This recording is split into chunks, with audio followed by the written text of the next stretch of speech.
Bonjour tout le monde, bienvenue à Un peu de crime dans ton café, le podcast où on jase de crime en prenant un bon café. Et aujourd'hui, pour la dernière fois avant son départ avec son nouvel enfant. C'est même pas vrai, il reste mon épisode spécial du 100e. Ah oui, c'est vrai. L'avant-dernière fois! Je vous ai induit en erreur, vous avez été naïfs! Ouais, c'est fou être naïf de même, ça se fait plus! Alors nous accueillons Catherine. Allô? Comment ça va, Catherine? Ça va bien, toi? Ça va toujours bien. On a mangé de l'excellent poulet tikka masala. Oui, et je bois mon café de rêve décaféiné de l'Indonésie. Qu'on vous a recommandé au dernier épisode. Et là, en faisant le tour de nos listes, on s'est rendu compte que Déborah, tu nous avais recommandé la brûlerie du roi. Ben oui, fait qu'on s'excuse de pas avoir cliqué plus vite que ça. Et on merci, avait... Déborah. On t'avait pas vu. Alors merci, Déborah, de ta recommandation. Mais aujourd'hui, avant que Catherine ne poursuive le fou récit des Jeux olympiques de Montréal, je vais vous recommander un café qui nous a été... je vais vous recommander le café que quelqu'un nous a recommandé, alors je ne suis qu'un messager. Je vous recommande le café qui nous a été recommandé par Lauriane, qui nous recommande le Wiltor Café de Saint-Ours, qui est donc un café qui est situé à Saint-Ours, et vous l'aurez deviné, j'ai choisi de vous recommander ce café parce que c'est dans la ville de Saint-Ours et j'aimerais vraiment savoir ce qu'a fait cet ours pour devenir un saint. Ouais, moi aussi, alors, j'aimerais merci, le savoir. Lauriane, de nous avoir recommandé ce café dans la ville au très funky nom de Saint-Ours. Alors, si vous faites un petit road trip cet été au Québec, endroit où vous arrêtez, le Wiltor Café, qui sonne pas du tout comme quelque chose dans Le cœur à ses raisons. Wiltor Café. Le Wiltor Café! On espère qu'ils n'ont pas de pénurie de pichets. Oh, ça serait dramatique. Les pichets de l'amour. Oh, Pichets of love. c'était beau, ça. Les Français qui nous écoutent et qui pensent qu'on est craqué mental. Alors... Ils ont raison! Oui! Voilà. Alors, aujourd'hui, Oui. Catherine, Hello! nous avons droit à la suite de Stade moi piscine. Manche Priem. Mais c'est Manche Priem à thématique olympique. C'est Manche Priem Stade ma piscine. Alors, n'oubliez pas de Stade ma piscine. Remplacez toutes vos décorations de chalet pour Stade ma piscine. Vos voisins vont adorer ça. Ils vont trouver ça original. Alors, sans plus attendre, parce que j'ai cru comprendre que c'était un meaty boy. 5000 mots. Ah, OK. C'est quand même mythique. C'est quand même meaty. On va pas niaiser plus longtemps. Et on va tout de suite laisser place aux Jeux olympiques et souhaiter bonne chance à nos amis français qui font caca dans la Seine. Ça tombe à point. J'avais pas vraiment planifié ça. Ça tombe à point comme un caca dans la Seine. Comme juste un avant caca que la dans la mairesse aille Seine. se baigner. Et voilà, exactement. Non, c'est ça, je m'attendais pas à ce que ça tombe à point comme ça. Puis là, c'est le fun parce que ça tombe vraiment à point. Ben parce oui, que la vie est bien faite. tout le monde sait que... Non, personne ne le sait. Sauf genre les 4 personnes qui sont venues... Non, les 15 personnes qui sont venues nous écouter à Jonquière, live au Café Érudit. Yes. On s'en J'avais rappelle. fait l'histoire des Jeux olympiques en rodage, l'histoire de la construction du parc, en fait.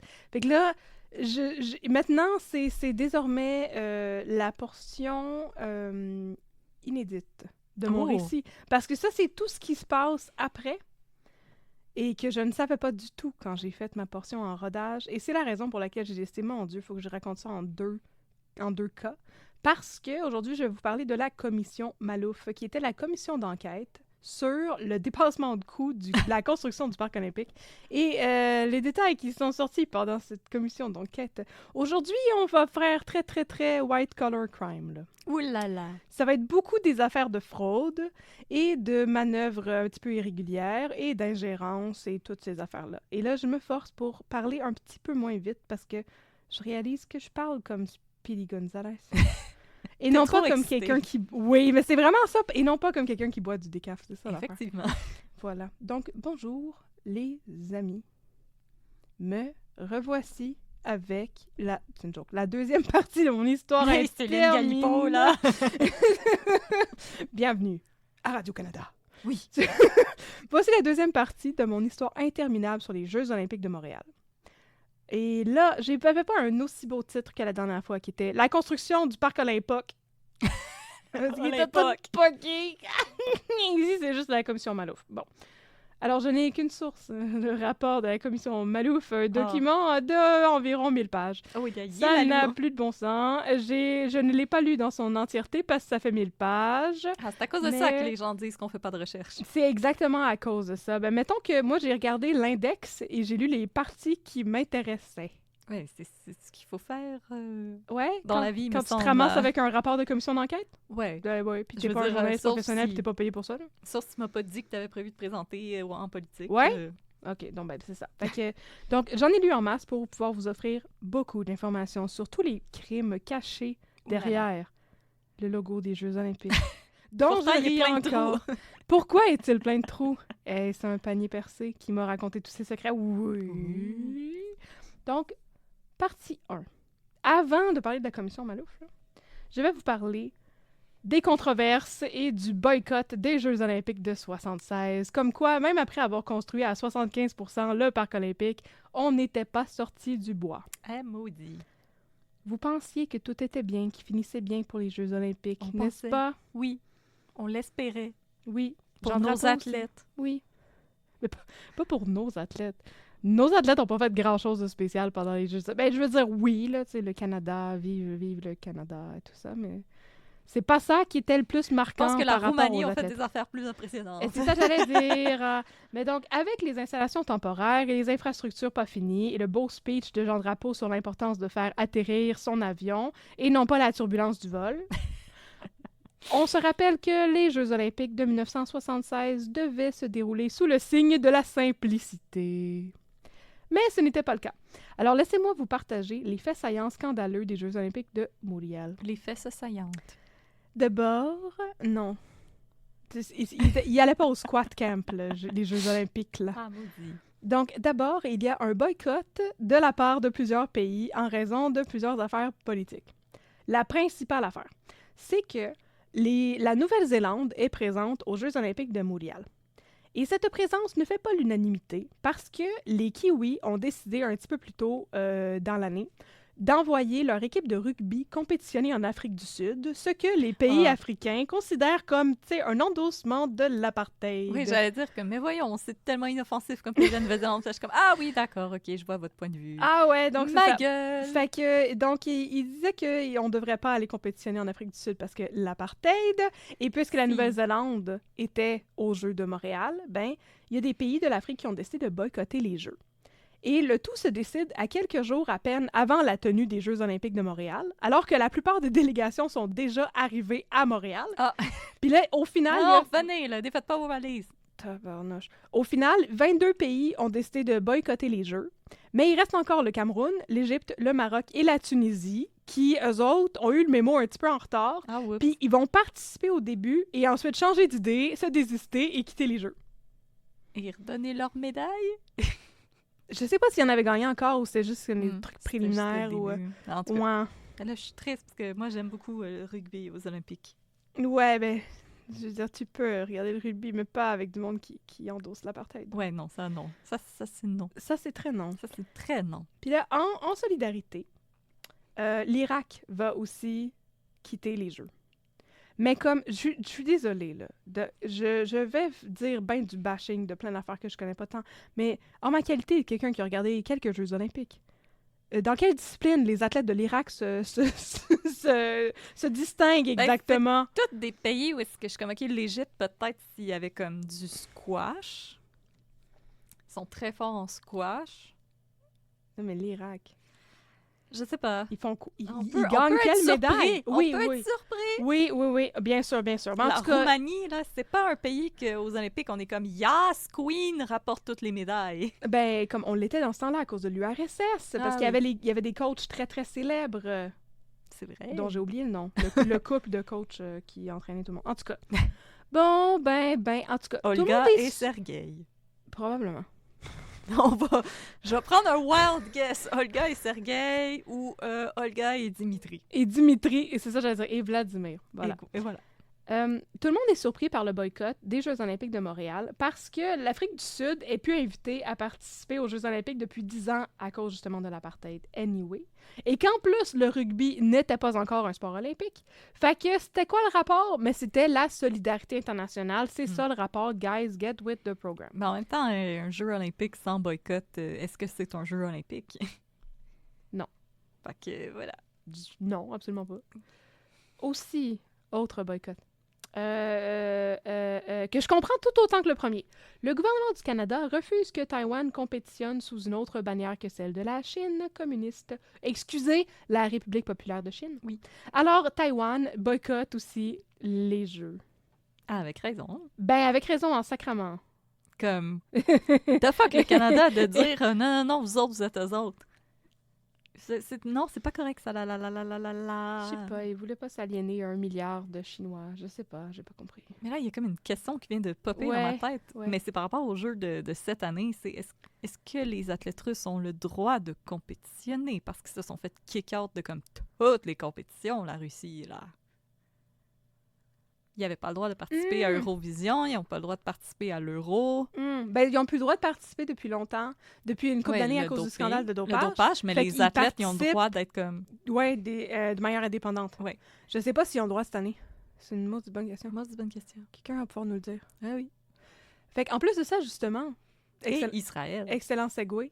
Ah ouais, OK. Mais ça, j'ai l'impression que comme ils vont participer, puis comme tout le monde s'en calisse... Parce qu'Israël a eu le droit de participer à Eurovision et à l'Euro. Fait que, ouais... Israël a eu le droit de participer à l'Eurovision cette année? Oui. Oh boy, OK. C'est pour ça qu'on a quasiment rien vu d'Eurovision. Puis là, je vous entends crier What the fuck, l'Israël à Eurovision. La dernière fois que j'ai checké, c'est pas un pays européen. Ils ont gagné Eurovision il y a 5-6 ans. Oui, mais la raison pour laquelle Israël participe, c'est parce qu'Israël donne beaucoup d'argent à Eurovision. Alors pour cette raison, ils ont le droit de participer. Et cette année, ça a fait beaucoup de chiards. Et en plus, l'année où est-ce que Israël avait gagné, donc ils reçoivent Eurovision l'année d'après, les artistes, pas des athlètes, étaient explicitement... ils s'étaient fait dire que c'était interdit de se prononcer de quelque manière que ce soit sur la Palestine. Et l'Islande s'est fait kick-out parce que quand ils ont reçu leurs résultats, ils ont déroulé des drapeaux de la Palestine. Alors oui, ça fait... J'ai l'impression que, tu sais, Eurovision, j'étais comme fière de eux parce que vraiment, à l'instant que la Russie a déclaré la guerre à l'Ukraine, qui ont envahi, ils se sont fait kick-out de Eurovision littéralement le lendemain. Et la Biélorussie, parce que ils suivaient. Mais je sais pas. C'est comme quand que j'ai vu qu'Israël, par contre, pouvait participer pareil, j'ai trouvé ça un petit peu weird et je me demandais si c'était parce que, comme, le pays qu'ils ont envahi ne participe pas, lui. Parce que je pense que ça aurait créé des frictions en coulisses que l'Ukraine et la Russie se côtoient. Mais je suis sûre que ça crée des frictions en coulisses quand même. Oui. Il y a plein d'artistes qui criaient au scandale de devoir côtoyer... Israël. En passant, c'est pas des commentaires antisémites, là. Non. Il y a des gens qui font cette adéquation-là. C'est pas des commentaires antisémites, ouais, c'est des commentaires contre la guerre. Ouais, c'est pas ça. C'est des commentaires contre le Hamas. Voilà. Mais, petite parenthèse, t'as oublié ta housse à puff, toi, là? Ah non, mais je l'ai enlevée, elle arrêtait pas de tomber puis elle me tapait ses nerfs. Ah, d'accord, parfait. Fait que tu vas juste faire des bruits de bouche dans le micro. Ah oui. C'est ça, la vie aujourd'hui. Mais j'ai pas d'eau. Fait que les gens, je pense que c'est plus parce que je buvais de l'eau puis ils aimaient pas m'entendre boire de l'eau. Ah, ça se peut bien. Fait que j'ai bu de l'eau avant qu'on commence. On ne sait pas. Je fais un poisson. Je fais comme un poisson. Comme un chameau. Comme un chameau, oui. Ouais, C'est tout accumulé dans les bosses sur ton dos. Voilà. Des belles bosses sur mon dos. Donc, en plus de l'Israël puis de l'Eurovision, non, il n'y avait pas ça pantoute dans les Jeux olympiques. Non, mais c'est ça. En plus, il y a un scandale de triche qui implique l'URSS. Oh, ça, c'est... Quoi? L'URSS? Oui, je sais. Bon. Attends, je m'en vais chercher mon chapeau surprise. Il y a un médaillé d'argent de pentathlon. Ça, c'est le gars qui met le plus vite ses pantalons. Oui. et qui met le plus vite ses pantalons en faisant de l'escrime à un moment donné pendant le pentathlon, parce qu'il y a 5 épreuves pendant le pentathlon, parce que penta, ça veut dire 5. Oui, mais ma joke de On pantalon vous était plus apprend... drôle. Oui, absolument. On vous apprend des mots ici. Donc, pendant la compétition de pentathlon, le médaillé d'argent Excuse-moi. Boris Onichenko de l'URSS est pris en flagrant délit de tricherie pendant l'épreuve d'escrime et il est éliminé sur le champ. En fait, il utilisait une espèce de clicker pour activer la lumière qui devait normalement s'allumer quand un contact se faisait entre son fleuret et son adversaire, parce que escrime. Ouais. Ah ouais, il s'est fait pogner immédiatement sur le champ, puis il s'est fait crisser dehors. Attends, comment il a réussi à avoir un clicker qui faisait déclencher le truc de son adversaire? Je sais pas.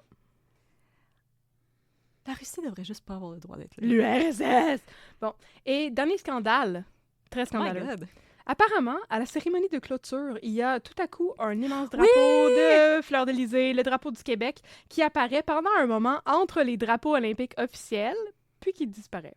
Il paraît que le drapeau aurait aussi apparu plus tôt dans la journée, était aussi apparu, pardon. Je me suis trompée d'auxiliaire dans mon passé, dans mon... ça, c'est quoi? Ça, c'est du conditionnel passé. Je suis désolée, je m'excuse. C'est correct. Je fais honte à la langue française. Alors, il paraît que le drapeau serait aussi apparu plus tôt dans la journée pendant une compétition. Mmh. Paul Et Rose. dans le contexte de l'époque, c'est scandaleux, mais c'est aussi scandaleux parce qu'apparemment, c'est illégal de hisser un drapeau autre que ceux des nations participant aux Jeux. Je savais pas ça. Fait que ça, c'est une loi là, qui existe. Donc, on peut dire que les Jeux olympiques ont été un succès foudroyant.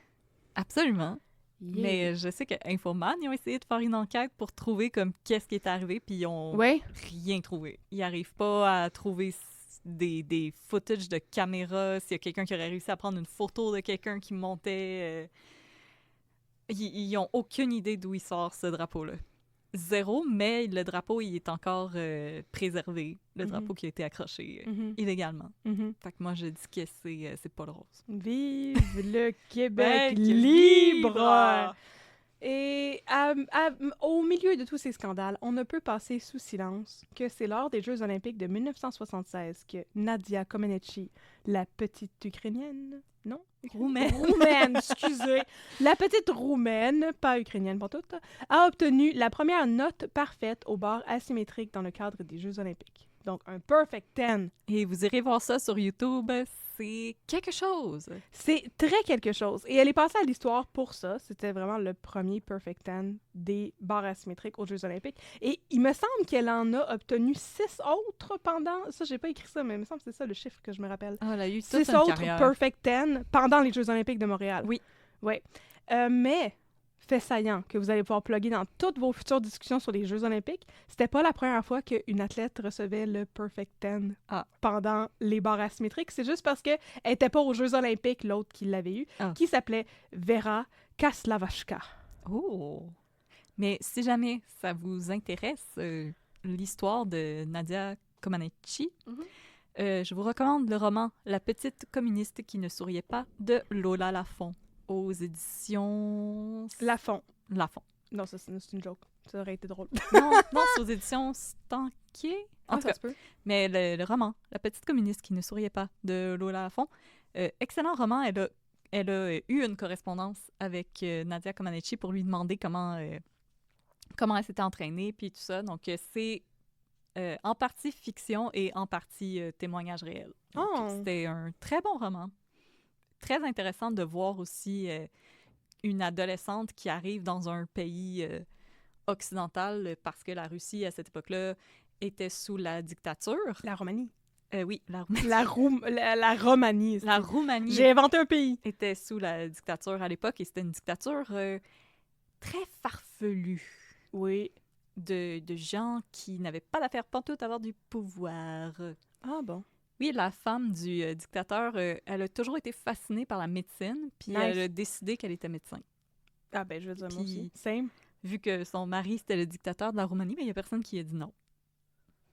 C'est quand même cool, ça! Fait que, oui, je veux dire, c'est pas cool les répercussions que ça a sur tout le monde, mais c'est quand même cool comme vie! C'était vraiment un bon roman. Je me rappelle que j'ai lu comme en un après-midi, tellement je le trouvais intéressant. Donc, recommandation de roman. la petite communiste qui ne souriait pas. Moi, j'ai pas lu ça, mais si ça vous intéresse, il y a plein de documentaires sur la carrière de Aussi, Nadia oui. Comaneci aussi qui sont disponibles. Mais oui, effectivement, c'est pas mal impressionnant, ça. Fait que c'est le fun pour le Canada, que la chose dont les gens parlent le plus, c'est ça. Oui. Et non pas les scandales, les boycotts, puis l'affaire de drapeau. Fait que, regarde, On doit une solide bin à Nadia Comaneci. il y a comme un beau silver lining, c'est Nadia Comaneci. Ouais. Puis là, maintenant, on est rendu dans partie 2. OK. Une question de budget, Question de budget. Alors, trêve de formidable accomplissement de gymnastique. Parlons de money. Ah. L'année suivant les Jeux olympiques, le gouvernement... Je crois que c'est provincial, je ne l'ai pas écrit. Quelle recherche lacunaire j'ai faite. Le gouvernement provincial, probablement, décide de tenir une commission d'enquête sur le coût des Jeux olympiques parce que, vous vous y attendez sûrement, ça a coûté un esti de bras, comme on aime dire en québécois. Exactement. La commission est présidée par le juge Albert H. Malouf de la Cour supérieure, Oh. qui est accompagné par un comptable agréé, Jean-Guy Laliberté, et un ingénieur, Gilles Poirier, qui servent de commissaire à l'enquête. Le rapport, qui sera déposé en 1980, s'ouvre avec une citation en exergue tirée de l'Évangile selon saint Luc, chapitre 14, verset 28. D'accord. Qui de vous, en effet, s'il veut bâtir une tour, ne commence par s'asseoir pour calculer la dépense et voir s'il a de quoi aller jusqu'au bout? Sage parole, Monsieur Luc. Non, mais c'est comme...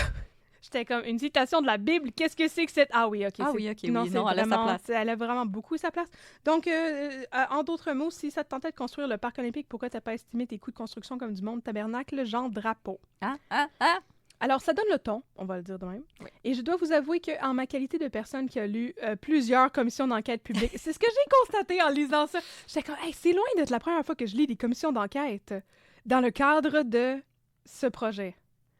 Je suis comme... Mais je veux dire, des commissions Quelle vie d'enquête plate, je mène. au Québec, t'en veux-tu? En v'là? Non, il y en a beaucoup, mais c'est ça. Il y avait une commission d'enquête pour le Laurier Palace quand le cinéma a brûlé Oui. dans les années 20. J'avais lu une commission d'enquête sur... Oh mon Dieu, j'en avais un autre sur le bout de la langue, puis je l'ai oublié. Oh là là là là là là là. Les Ah! orphelins du plaisir? La commission d'enquête sur le truc qui entourait tous les scandales avec Guy Favreau dans le cadre de l'affaire de Lucien Oui, Rivard. oui. Oui. Donc, c'est ça. Ça fait plusieurs fois que je lis des commissions d'enquête. Et je dois vous dire qu'en ma qualité de personne qui aime ça, lire des commissions d'enquête, puis qui trouve ça comme intéressant, C'est très niche. mais je trouve que le rapport de la commission d'enquête, il est particulièrement bien écrit et Ah. clair et d'un intérêt vraiment immense. Et c'était comme un page-turner. Et dites-nous si ça vous intéresse que Catherine parte un club de lecture de commission enquête. Ça sera peut-être pas tout de suite. Je peux faire mais- un audiobook de la commission Malouf, si Oh, vous voulez. ça serait là. malade. Ce serait écœurant comme projet. Donc, le rapport commence par le blabla habituel.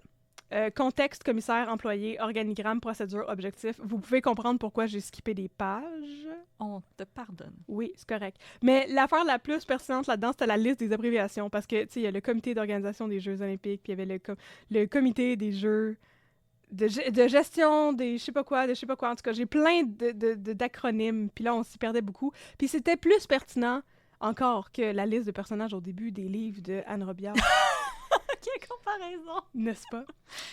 Et là, Chevalier Rainbow, écuyer de chevalier Patentagos. bras droit de chevalier Froulric, mort au combat, mangé par un dragon, dans le chapitre 32 du livre 14.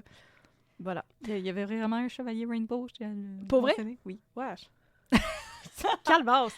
On va se faire poursuivre, là! Mais non, wesh, pareil. Bon, donc, il y avait une pièce à conviction numéro 20. Non, mais il y avait un graphique qui était intitulé la pièce 920. Oh là là. On peut prendre connaissance dans ce graphique de la répartition des coûts prévus par la Ville et le comité d'organisation des Jeux olympiques, le COJO, ainsi que des coûts réels de la construction du parc olympique. C'est un beau graphique à bande. Fait que là, t'as la petite bande pâle pour les coûts prévus, puis t'as la petite bande foncée qui va beaucoup plus haut pour les coûts réels de construction du parc olympique. Donc La d'abord... barre, elle continue sur 3 pages. Comme les centerfolds de Oui. Playboy, là, tu le défais. Voilà.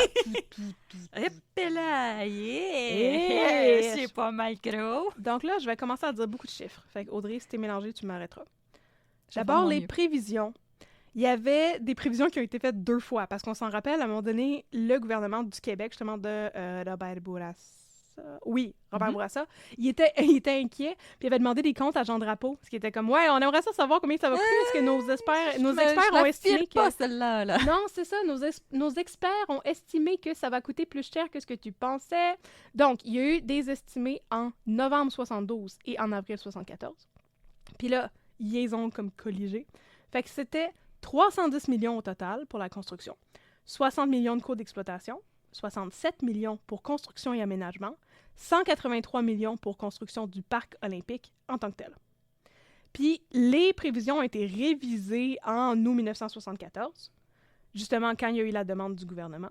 Mais là, étrangement, le montant total était le même. Et ce qu'on proposait par rapport au village olympique, dont les coûts étaient en train de monter à travers le plafond, on va vous raconter ça après, c'était de scinder les 67 millions consacrés à la construction et l'aménagement qui étaient tirés du budget de la Ville de Montréal et de dorénavant consacrer 44,4 millions à la construction et aménagement seulement et 22,6 au village olympique, mais payés par le COJO.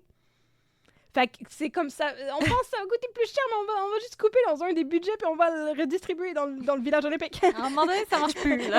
Non, ça marchait plus. C'est comme si on avait oublié qu'il fallait héberger le monde et que comme le village olympique était un afterthought du processus, ce qui était ben weird. Mais en fait, c'est pas ça que c'est OK, passé. hear me out, hear me out. Oui. On va demander au monde Oui. s'ils ont des divans à passer. Couchsurfing, Ouais. édition Jeux olympiques. Édition les Jeux olympiques. Toi, t'as un joueur de rugby. Toi, t'as le gars qui lève des poids. Mhm. Mhm. Toi, t'as Nadia Comaneci. Toi, t'as la fille qui garoche des marteaux. Oui. Et là, après tout ça, on a les petites bandes foncées juste un tout petit peu plus haut. Faut encore déplier un petit peu. Pour là. les coûts réels. On se rappelle qu'on vient de dire c'est censé coûter 22,6 millions, le village olympique. En réalité, ça a coûté 96 millions. Oups. Les coûts d'exploitation, c'était censé être 60 millions. En réalité, ça en a coûté 213 millions. Yes!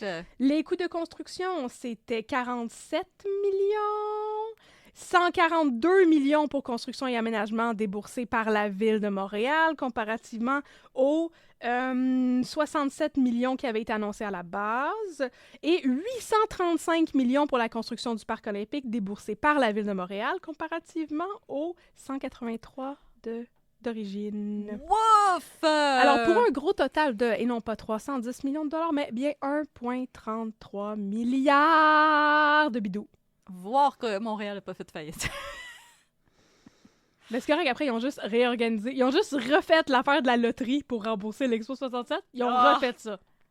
Malade. Puis ils vendaient, puis ça, j'en ai pas parlé, mais dans le financement des Jeux, tu sais, ils vendaient justement des bons de financement des Oui. Jeux olympiques. La monnaie olympique, là, il y a tous des scandales autour de la monnaie olympique. Moi, vous raconter ça tantôt. C'était le fun, la monnaie olympique. C'était le Oh fun. my C'était pas God. pantoute plein de collusions, puis tout. C'était vraiment le fun. How dare you? Alors, il est intéressant de noter que ça équivaut à un dépassement de coût de 1000%, selon le rapport. Et ça établit un nouveau record du dépassement de coût. Yeah! Yeah! We did it! Montréal! Montréal! Yes. Pour l'anecdote, paraîtrait que ça s'apparente au pourcentage de dépassement de coût de la construction de l'Opéra de Sydney, qui s'est construit de 58 à 73, c'est juste un petit peu avant, et dont les coûts initiaux étaient estimés à 7 millions, et les coûts finaux se sont avérés être 102 millions! Ouais, mais comme l'opéra de Sydney, là, il est encore fonctionnel. Ouais, puis il est vraiment beau, l'Opéra de Puis- Sydney! Il flotte sur l'eau aussi, si je me Ouais. rappelle bien. Et il n'a pas besoin de changer son toit en forme de coquillage. Non, il y a aussi un toit en forme de coquillage, en plus, me semble. Oui, c'est les toits, là, comme Ouais, ça. là. ouais, c'est ça. C'est un très beau building. C'est très beau. Il ressemble à un Klingon dans Star Trek. Oui, j'ai un peu honte présentement, là. Donc, partie 3. Blâmer la ville. Ben oui. Faut bien blâmer quelqu'un, tu sais. Ah hein? oui. Ah! Mais donc, premièrement, avant de blâmer quelqu'un, on va blâmer quelque chose dans la commission. Fait que c'est quoi exactement qui explique ces dépassements de coûts absolument monstrueux? Selon le rapport de la commission Malouf, il y a d'abord une irresponsabilité administrative de la part de la ville de Montréal. Whoopala. Color me surprise, moi, mon petit chapeau surprise. Ah oui. C'est lié d'abord à l'abandon de la notion de jeu modeste sous le sceau de la simplicité, et non pas le signe, je réalise que je disais ça depuis le début, mais c'était le sceau de la simplicité, qui était préconisé par Drapeau. On s'en souvient, il avait dit que c'est ça, sous le sceau de la simplicité, puis finalement, le sceau de la simplicité a coûté 1,33 milliard de dollars. Oh my God. Un autre problème, c'est que apparemment le projet a été lancé sans avoir un budget global préétabli. Par exemple, le rapport mentionne que, et je cite, « L'architecte conseil, M. Roger Taillibert, a pu en particulier œuvrer en toute liberté, aucune contrainte monétaire ne lui ayant jamais été imposée. » Fin de la citation. Ouais, c'est pas une bonne idée, ça.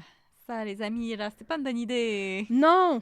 Et Taillibert, pour ajouter l'insulte à l'injure, insult to injury, gérait aussi le projet de ses bureaux qui étaient situés à Paris au lieu d'être sur le terrain, ce qui occasionnait de nombreux problèmes de coordination et de relations de travail et des retards aussi. Ça a beaucoup contribué à l'augmentation imprévue des coûts. Fait que, tant qu'à lui donner carte blanche pour dépenser comme ça y tente à ce style-là, ça leur tentait pas de lui aménager un bureau à Montréal pour qu'il puisse... il voulait pas être à Montréal. Non. Il avait besoin de se baigner dans la Seine. Non, oui, OK.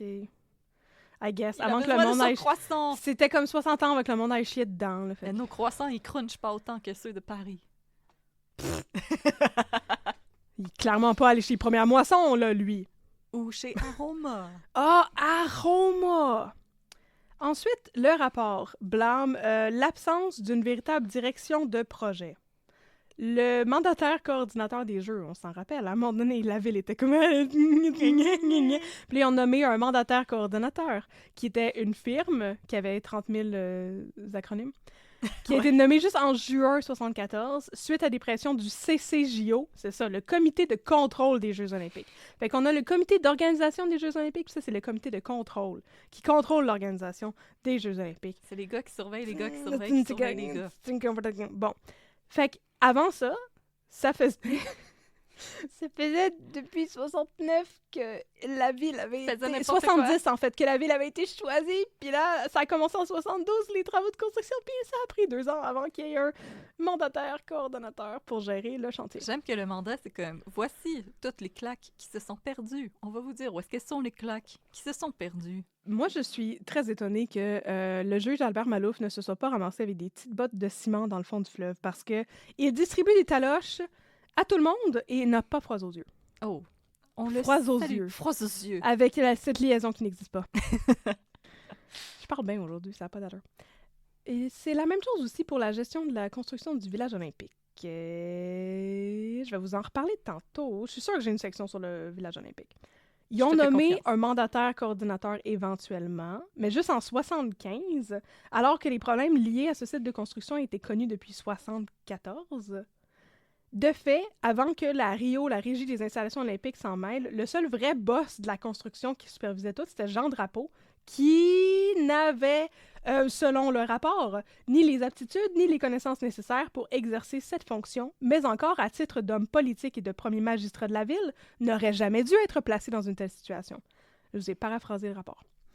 Le rapport blâme aussi l'acquisition d'installations superflues, inutilement luxueuses et exceptionnelles, comme le bassin olympique, qui a coûté 25 millions de dollars, le centre Étienne Desmarteaux, qui a coûté 11,6 millions, et le fucking Vélodrome, qui, en plus de coûter 75 millions, était, je cite encore le rapport, une œuvre extravagante, sans aucune mesure avec les exigences olympiques et les besoins de la ville après les Jeux. Ouh là là. C'est le fun comme job pour Malouf, ça. Il peut juste bitcher contre tout le monde. Oui, il peut juste dire « Toi, va chier, toi, va chier, toi, va chier. » Toi, c'est de ta faute, toi, c'est de ta faute. Toi, t'es un cave. Toi, c'est de ta faute. Regardez en dessous de vos bancs.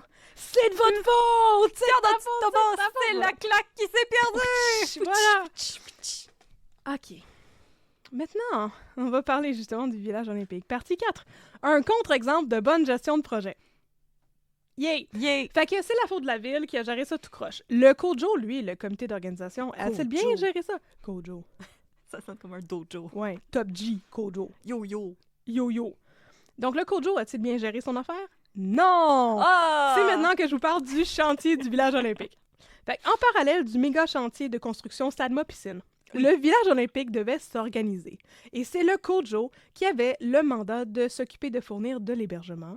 Et le Kojo retient, en 1973, les services d'un certain Yvan Dubois pour organiser et superviser toute la construction du village, que le Kojo aura ensuite la responsabilité de louer pour le temps des Jeux. Fait qu'eux autres sont comme les propriétaires, puis ils vont faire de l'argent sur comme le loyer pour louer les Jeux, puis éventuellement, justement, le loyer du monde qui vont aller vivre dans les installations du village olympique. parce que c'était déjà prévu qu'ils construisaient des unités d'habitation complètes, Mhm. des appartements, puis que ça allait être loué par la suite. Donc, en août, une compagnie nommée soumet un premier projet. C'est des pyramides!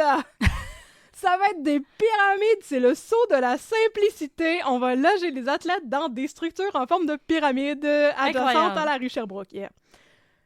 L'idée, c'est de construire 2 pyramides sur pilotis contenant 848 logements et offrant une superficie de 500 000 pieds carrés, en plus d'une aire temporaire et de modules de 530 000 pieds carrés. Et selon le rapport Malouf, Jean Drapeau accepte le plan du projet, même s'il n'est pas conforme aux exigences du cahier de charges sur le nombre de logements et la hauteur des édifices. Ouais, mais c'est tellement swell. On Ouais, peut mais pas dire non. ça va être tellement beau. Ça va être tellement beau. Ça va être écœurant. Les gens vont être comme waouh, waouh, waouh, je Si suis en vous- Égypte. Si vous avez déjà vu les pyramides olympiques, vous savez que c'est pas tellement beau. Les 12 travaux d'Astérix. Waouh, waouh, waouh.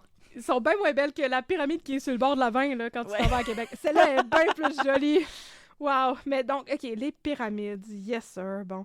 Après que le projet soit soumis au maire, les directeurs de services de la ville écrivent au maire pour lui parler des difficultés de réaliser un tel projet, surtout au niveau du financement. C'est bien le fun, disent-ils, mais ce sera pas rentable à brève échéance. Fait que comme pendant combien de temps vous planifiez que le Cojo va demeurer propriétaire de ça avant qu'il puisse s'en débarrasser, tu sais? Parce qu'ils vont rembourser Ben oui. toute leur dette avec les frais de location. Fait que le directeur du projet, Yvan Dubois, soumet aussi un rapport pour avertir le maire que les plans de sont pas conformes en termes de superficie habitable.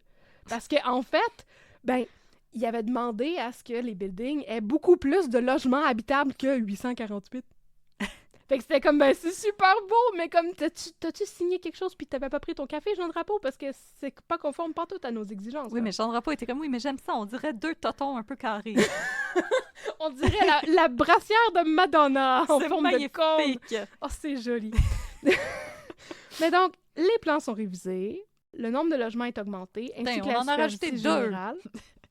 Voilà, on est maintenant à 850 logements. Il y en a même 5 qui ont des salles de bain. Mais oui, les salles de bain, ça fait partie des installations temporaires dans le stationnement du parc Oui. olympique. Fait qu'on n'en a pas besoin d'autres. Va chier. Va Va au stationnement. Voilà, exactement. Fait que là, on a réglé le problème des logements et de la superficie habitable, OK? Mais il reste le problème du financement. Oui. Les directeurs de la ville ont avisé le maire qu'une solution pour assurer la rentabilité, serait de fournir au village une aide financière venant du COJO ou d'un autre palier du gouvernement pour établir une échelle de loyer ou un prix de vente raisonnable pour désormais les 932 unités.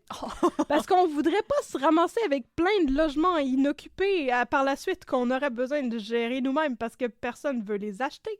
On va envoyer des Boy Scouts te vendre des biscuits. On va envoyer les enfants passer l'Halloween avec les petits bois de l'UNICEF qui ramassent une scène à la fois. Exactement. Et voilà. Et voilà, Tout c'est payé. c'est réglé. En tout cas, c'est un problème pour une autre fois, parce qu'il manque présentement 10 millions pour financer le projet du village olympique, qui, on s'en rappelle, là, à cette époque-là, là, il avait dit que ça coûtait 22,6 millions. Ça veut dire qu'il y en avait 12 puis qu'il en manquait 10. À ce stade-là, là, On tu fais changer... se gang. Ouais, Fouillez mais dans vos poches. Tu fais changer ta structure de pyramide, là. Il y a quelque chose qui marche pas dans cette histoire-là. Je veux habiter dans un gros toton. Bon. On va le faire en forme de boule à la place d'en forme de pic, OK? Fait que, apparemment, les responsables du projet, eux, ils vont de l'avant avec le projet parce qu'ils sont pas au courant du fait qu'il manque 10 millions pour le financement. Il y a les- personne qui communique là-dedans. Je sais qu'il n'y avait pas de Non. cellulaire dans ce temps-là, mais il me semble Non, le pigeon s'était pas rendu. non, non! Non. Il s'est perdu en chemin. Il y a vu une belle corniche, là, quelque part sur la Roche-Laga, puis il y a décidé qu'il campait là. J'allais me relaxer. Donc, les travaux doivent commencer en juin, mais en septembre 1974, ils sont toujours pas commencés. Puis là, pour Yvan Dubois, ben, c'est un gros problème parce que les délégués du COJO sont attendus à Vienne dans un mois pour rencontrer le Comité international olympique et Ouais. ils savent que tout pourrait foirer si alors, parce qu'on est en septembre 1974, puis les Jeux doivent se tenir à l'été 76, s'ils n'ont pas une entente signée pour la construction de l'hébergement des fucking athlètes. Tu sais? Fait que les contrats finissent par se signer à la fin octobre 74, mais la ville se retire du projet et décide que c'est plus eux autres qui vont s'en mêler maintenant. C'est ça l'affaire des coûts d'aménagement qui ont baissé de 66 à 44 000. Ah. Puis là, c'était comme, il y a 22 000 là-dedans, c'est pour le village. C'est le COJO qui s'en occupe, c'est ça. Mais le Kojo n'a pas les moyens ni les capacités de gérer le Kojo. Fait que là, ils vont engager un architecte pour diriger le projet. C'est l'affaire du coordonnateur mandataire-coordonnateur. Et celui-ci, il dit immédiatement au Kojo, c'est bien le fun, vous avez signé plein de papiers, mais moi, j'ai besoin d'une équipe pour mener ce projet à bon port. C'est pas moi qui va le bâtir, là. Il regarde c'est pas ça. ma job. Okay? C'est un architecte, il regarde ça, il regarde les plans puis tout, puis il est comme, OK, avec les délais qu'on a, j'ai besoin que tu me fournisses une équipe de 20 personnes pour mener ça à bon port. Et le Kojo lui donne 4 personnes. Mais ils sont vraiment forts. Check les bras là-dessus. Là. Ils sont vraiment tough. Puis il y en a un qui s'appelle Steve. On l'appelle Steve la menace. Fait que c'est pas pour rien, OK? Tu peux pas dire qu'on t'aide pas, là! Non, c'est ça, il travaille pour 2. Puis pendant ce temps-là, la caméra zoome sur Steve qui est en train comme de manger 2 Big Mac en même temps dans un coin. Bon, fait qu'en décembre 1974, le Kojo engage une firme de consultants pour faire une étude du système de contrôle mis en place sur le chantier du village olympique. Le rapport est rendu fin janvier 1975 et il est formel. C'est une gang de caves. Les travaux avaient débuté sans gestion adéquate, sans organisation adéquate, sans estimation détaillée soit sur la partie du temps, sur la partie du coût, sans système de contrôle et sans avoir les spécifications et les plans suffisamment complets. Le rapport, c'est juste « What the fuck, calice? » Qu'est-ce que vous faites? Qu'est-ce que c'est ça? Qu'est-ce qui se passe? Bon. Alors, le consultant qui rédige le rapport avertit le Kojo qu'il va devoir gérer ça mieux que ça, là, le Kojo, parce que sinon, il va y avoir des dépassements de coûts faramineux et le Kojo ne sera jamais en mesure de récupérer son argent en vendant ou en louant les unités. Calice. Ah oui, parce que dans le contrat signé avec les terrasses, C'est le terrasse. le Kojo s'est engagé à fournir genre 6 millions à Terrasse pour qu'il puisse contracter une deuxième hypothèque pour construire les immeubles. Ça, c'est le bout que j'ai pas compris. Fait que le Kojo, ils ont une hypothèque sur les pyramides olympiques, puis là, ils ont prêté de l'argent à... En fait, ils ont donné de l'argent à pour qu'ils puissent avoir une autre hypothèque, une deuxième hypothèque sur les immeubles olympiques. Et puis là, l'affaire, c'est que ben c'est quand même le Kojo qui est responsable s'il y a des dépassements de coûts. C'était dans le contrat. Fait que c'est comme si les deux devenaient propriétaires en même temps, mais il y a juste le Kojo qui est responsable s'il y a des dépassements de coûts. Fait que ça, c'est un maudit bon contrat, les chums. Bravo.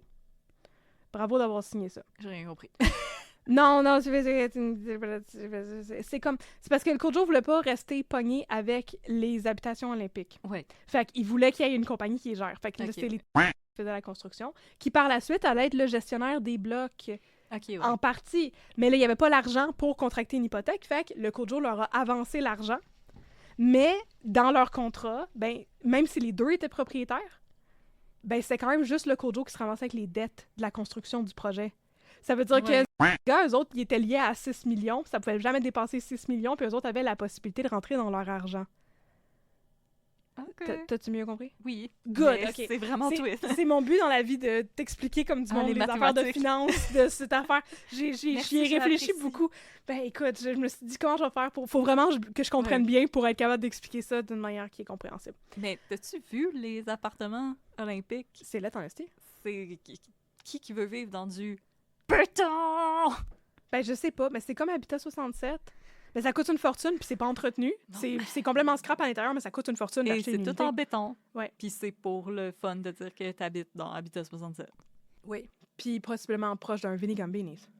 I see. Ah, si. Fait que, pardon, j'ai fait une erreur tantôt, mais c'est à ce moment-ci qu'il y a un coordinateur mandataire qui est nommé en urgence. Comme la ville et le Kojo ont fait aussi pour Stade Mopicine. Fait que là, lui, il visite le chantier en mars 75. Et il constate que... Il y a juste 7 personnes sur le chantier, ce qui est quand même pas tout assez. Il n'y a pas de budget, il n'y a pas de calendrier d'exécution des travaux, puis il n'y a aucune procédure mise en place pour lancer ou recevoir des appels d'offres pour la construction du projet. Il n'y a personne qui répond au téléphone. Qu'est-ce qui se passe, tabarnak? Fait qu'au final, le village se construit quand même, in extremis, entre mars 75 et juin 76, soit à temps pour les Jeux. Ah! Et avec un dépassement de frais très raisonnable de 18%, soit un modeste 13,9 millions de dollars qui s'est ramassé être la dette du comité organisateur des Jeux olympiques. Hey, la prochaine fois que je trouve que ça va mal ma vie, je vais penser à ça. C'est le fun! Alors, partie 5. C'est ce Sacré Roger Taillibert, Roger Taillibert. Bon.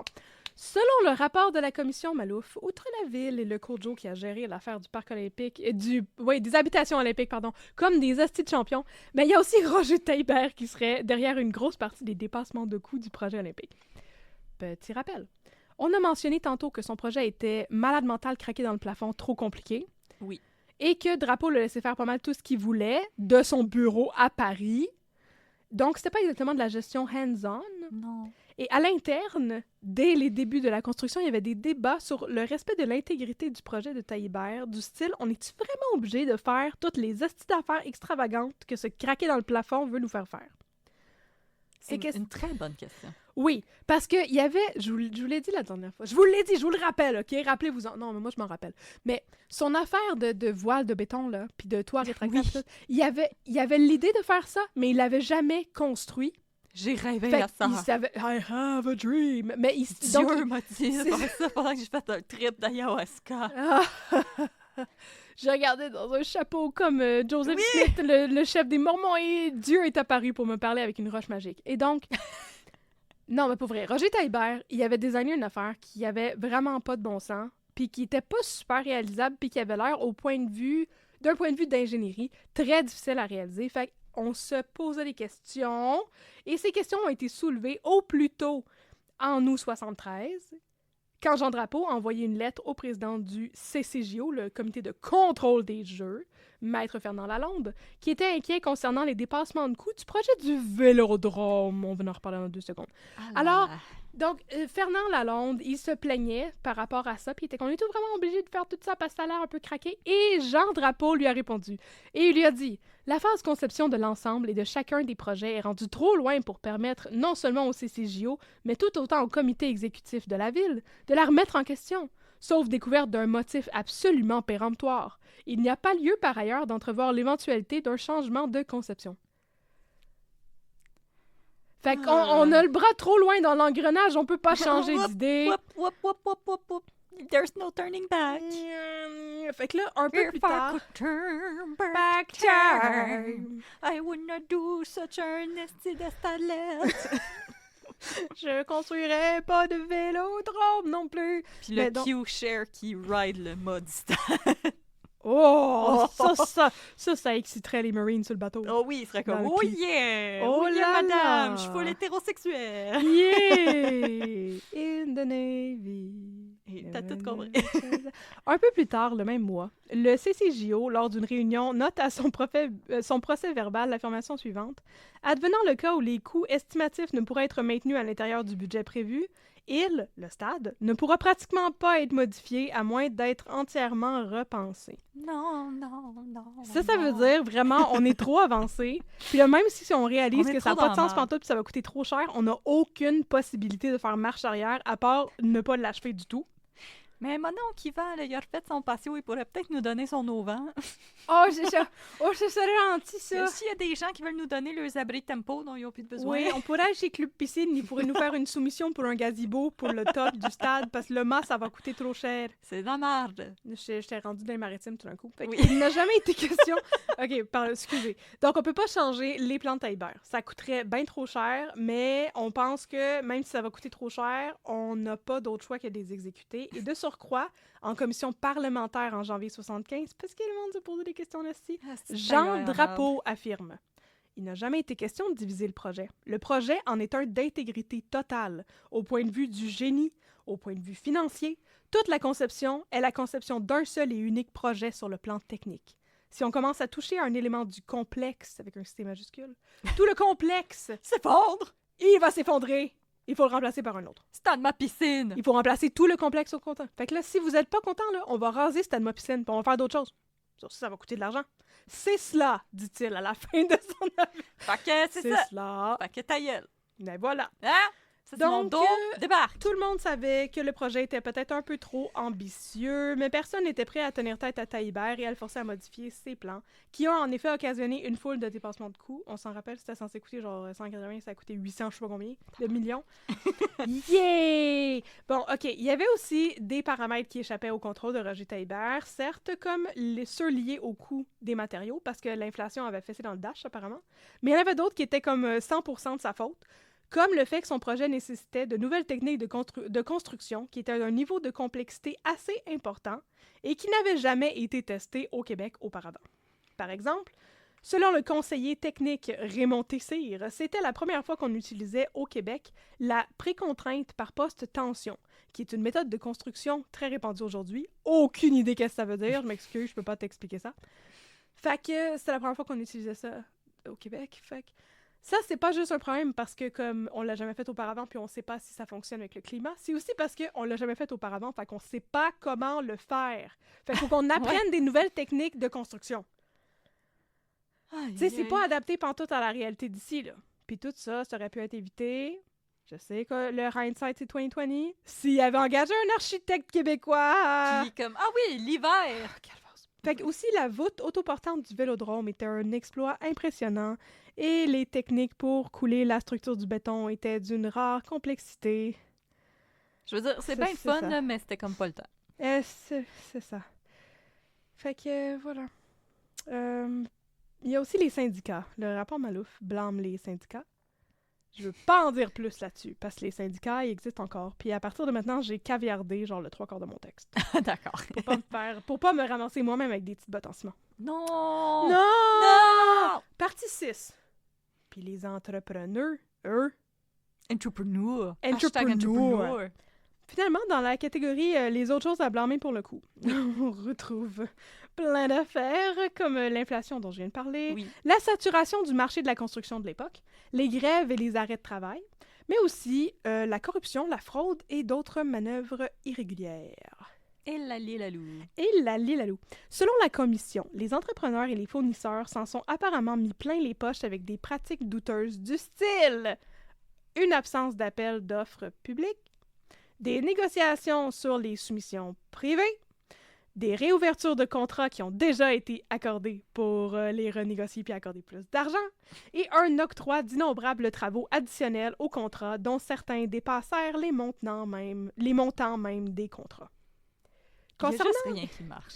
Non, il y a juste rien qui marche, puis il n'y avait aucun oversight, fait que le monde se sont gâtés en termes de pratiques pas régulatoires. Concernant les pratiques douteuses, le rapport Malouf explique que celles-ci ont été difficiles à enquêter en raison du, je le cite encore, manque de témoins, soit à cause de décès ou de disparition, soit par crainte de représailles. De disparition! Par intérêt personnel ou par manque de conscience sociale. Je vous avais dit que je m'étais étonnée qu'ils ne s'étaient pas ramassés dans le fleuve avec des petites bottes de béton. Là. Oh my God! Cela étant dit, le volume 4 du rapport, qui comporte environ 200 pages, fait quand même l'étalage de ben des détails, mais donc, dans le but de ne pas me ramasser avec des petites bottes de béton, j'ai écrit en fait dans l'espoir de demeurer en vie dans mon script. Oui. J'ai décidé de tronquer les noms des personnes mentionnées dans les allégations suivantes. Puis là, on entre dans le monde des allégations. Oh, le monde interlope. C'est le monde interlope de l'ingérence et des allégations de corruption. Ouh là là. D'abord, il y a eu du chantage à l'endroit de certains entrepreneurs impliqués dans la construction du village olympique.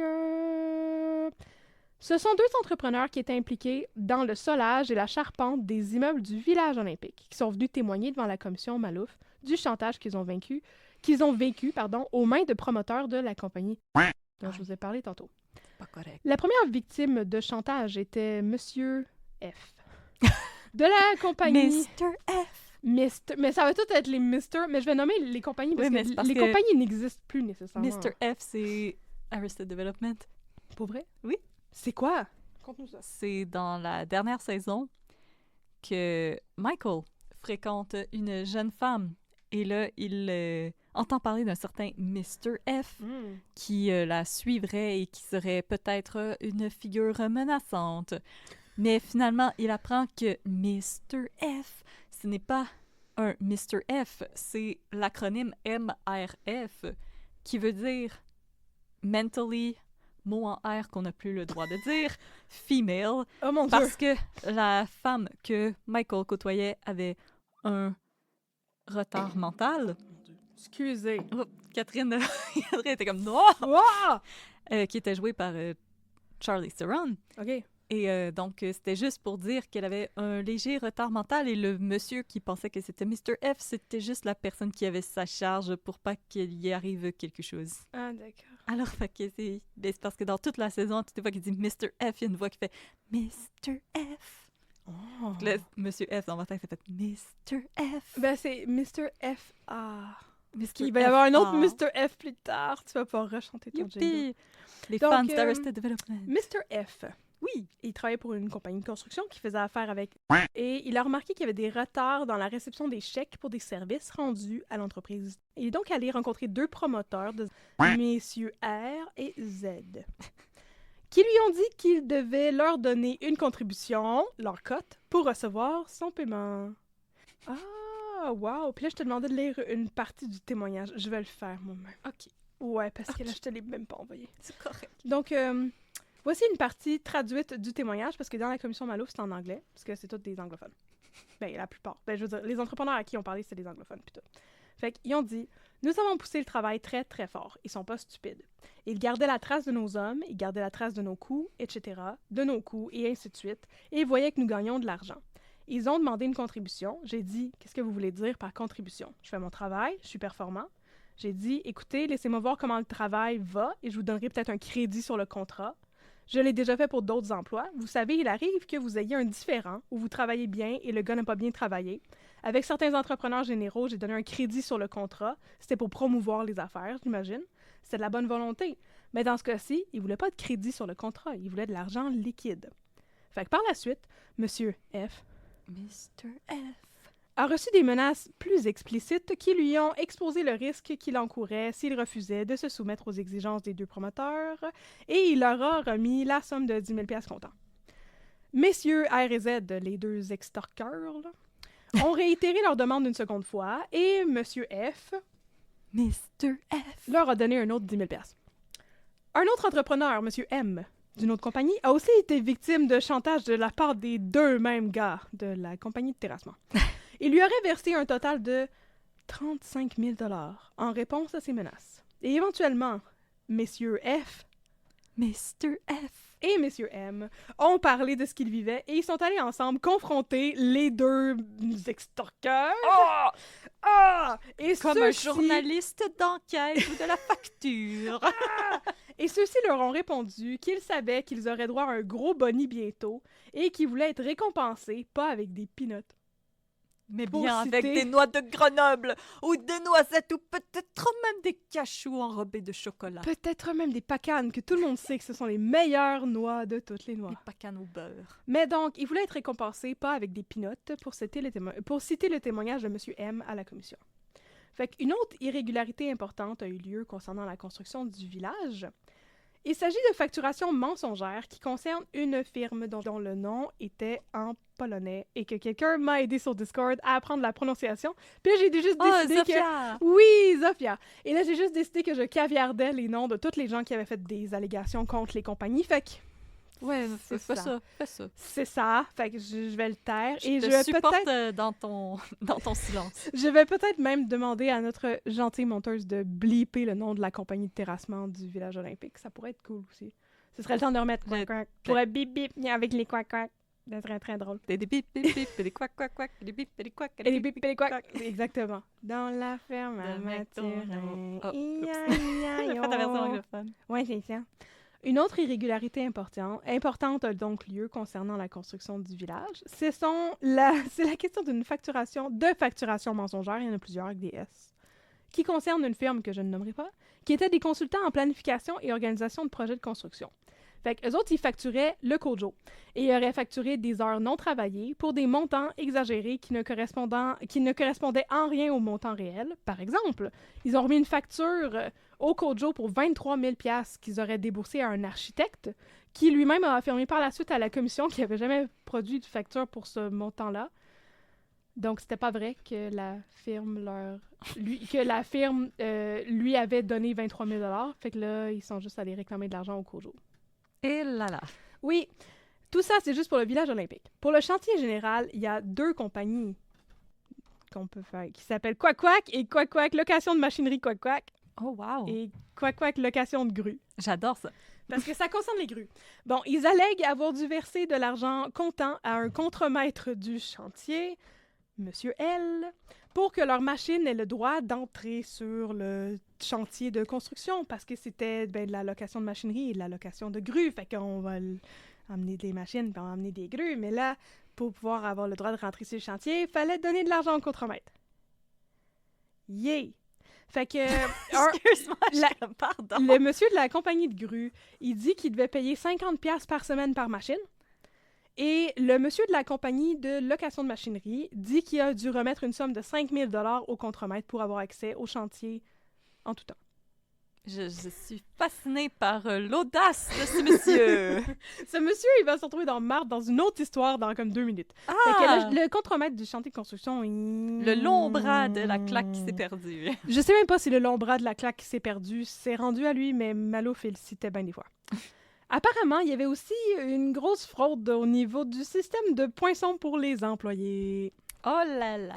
Suite à une plainte du directeur des relations de travail, qui est datée du 4 décembre 1975, la police de Montréal a rencontré et interrogé une centaine d'employés sur le chantier de construction du Parc olympique. Le directeur des relations de travail alléguait que les cartes de poinçons étaient utilisées pour poinçonner des employés qui n'étaient pas réellement présents sur le chantier. Oupla! Étrangement, quand la police a essayé de faire une perquisition dans les bureaux de la compagnie qui supervisait qui gérait tout le projet, où se trouvaient les cartes poinçonnées, mais il y a eu un incendie et tous les dossiers ont été détruits. Ah ben. Donc, selon les employés interrogés, il n'y avait presque pas de supervision sur le chantier. Les entrées et sorties n'étaient pas guettées non plus. La procédure pour le poinçonnage, elle, était très simple. T'arrives là-bas avec ta petite carte de poinçon. Il y a une guérite, tu la présentes au gars qui est à la guérite. Puis là, tu dois t'identifier. Puis, je veux dire, tu t'identifies si le gars, il te reconnaît pas. Là, je veux dire, c'est comme si... C'est Joe Blow, c'est mon ami! Je le reconnais, mais là, tu t'identifies. Puis là, on te remet ta carte après. Oui, tu es bien Joe Blow, ça le dit sur ta carte. Puis là, tu vas la poinçonner toi-même dans le truc. Puis en sortant, tu fais la même affaire. Puis tu donnes ta carte. Oui, c'est ça, pardon. En sortant, tu redonnes ta carte au petit guichet. Fait que là, c'est le monsieur du petit guichet qui est comme « Ah, c'est Joe Blow, il cherche ta carte, il te donne ta carte, puis tu vas la poinçonner. » Fait que durant la... C'est-tu clair? Oui. J'ai expliqué ça toute croche, OK. Durant la journée, c'était le contremaître de chantier qui notait les heures de travail. Fait que, tu sais, t'arrives. Oui. Puis là, bon, il y a tout ça au guichet. Je m'appelle Joe Blow. Le contremaître de chantier, là, après ça, il note toutes les heures de travail. Puis là, s'il y a une disparité entre les heures de punch de la guérite et les heures de punch de la feuille du contremaître, ben c'est la feuille du contremaître qui prévaut. Ah! Alors, en théorie, selon la police de Montréal, quand ils ont fait leur enquête, il était pleinement possible de soudoyer le contremaître pour qu'il inscrive plus d'heures que celles travaillées ou qu'il note la présence d'employés qui n'étaient pas là. Tu peux-tu noter, mon ami, Bill Blow? Moi, je suis Joe Blow, mon frère, Bill Blow. Billy s'est pas présenté à la job aujourd'hui, il a bien mal à la gorge. Oui, bien sûr, je vais le noter sur ma feuille. C'est ça qui alléguait. Bon, de plus, pour citer le rapport, l'enquête de la police de Montréal révèle qu'il y avait des contremaîtres qui indiquaient n'importe quoi sur les feuilles de temps, mais d'autres contremaîtres venaient au poinçon pour vérifier à quelle heure les ouvriers dont ils devaient s'occuper avaient commencé et fini leur travail afin de bien remplir les feuilles de temps. Fait que c'est pas tout le monde qui faisait ça. Le manque d'uniformité rendait tout le contrôle du temps illusoire, sinon impossible, car le commis n'avait plus aucun moyen de contrôler le temps inscrit sur les cartes de poinçon. Le temps est hors de contrôle! À quoi ça sert que je sois ici pour leur donner leur carte de poinçon? Ils font n'importe quoi! Les petits trous partout! Oui, exactement! Sur toutes les feuilles de poisson. Au sujet de ce qui précède, la preuve démontre que des... Je suis encore en train de citer le rapport de la commission Malouf sur l'enquête. Bon. La preuve démontre que des commis au poinçon, aussi bien que des ouvriers et des contremaîtres, poinçonnaient les cartes d'ouvriers absents du chantier. Fait que si le contremaître voulait pas puncher Billy Blow, tu pouvais aller voir le gars à guérite puis demander de puncher Billy Blow, puis des fois, il le faisait. Ah. Certaines déclarations notées par la police ont même révélé que certaines personnes exigeaient des sommes d'argent pour poinçonner les cartes d'ouvriers absents. Fait que oui, je vais puncher ton frère Billy Blow, mais donne-moi 5$. Dans son livre sur la construction du stade, Roger Taillibert a voulu se défendre un peu. Il a écrit un livre, ce style-là. Ouais. Et je l'ai lu, c'était bien intéressant. Et lui aussi a fait des allégations qui allaient dans ce sens-là. Parce que c'est pas ma faute. la base de son livre, c'était... Oui, c'est ça. If I did had not do done it. Non, I did not do it, et ce n'était pas ma faute, c'était la faute de la corruption sur les chantiers de construction. Puis lui, il pouvait écrire ça parce qu'il était à Paris, puis il avait moins de chances de se ramasser avec des petites bottes de béton dans le fond du fleuve. Donc, Le long bras de la mafia montréalaise. il est lent. Et donc, selon Roger Taillibert, il y a eu beaucoup de problèmes causés par la corruption sur le chantier. Il y avait des fournisseurs qui étaient payés plusieurs fois pour le même chargement, entre autres. Fait que le camion entrait d'un côté du chantier, il ressortait de l'autre bord, il faisait le tour, il revenait à l'entrée, il déclarait un nouveau chargement, mais il n'avait rien déchargé pour tout. Ça, c'est selon Taillibert. Tour de passe-passe. Selon lui, ouh, vous voyez les roches, vous les voyez plus. Vous voyez les roches, vous les voyez plus. Donc, selon Taillibert, il y avait aussi des travaux qui étaient refaits plusieurs fois inutilement, du vol de matériel, du vol d'outils, et tout ça, ça a fait considérablement augmenter les coûts du projet. Fait que c'est pas la faute de mon design complètement craqué dans le plafond débarqué sur mon dos. Ah là là, c'est pas ma faute du coup, c'est le vol d'outils. Les gens arrêtent pas de voler des penses à bout plat, c'est pas ma faute. Ouais, les gens volaient des poinçonnes. Et là, l'affaire, c'est que tout cela, c'est sans compter les emplois et les contrats fictifs qui ont été octroyés.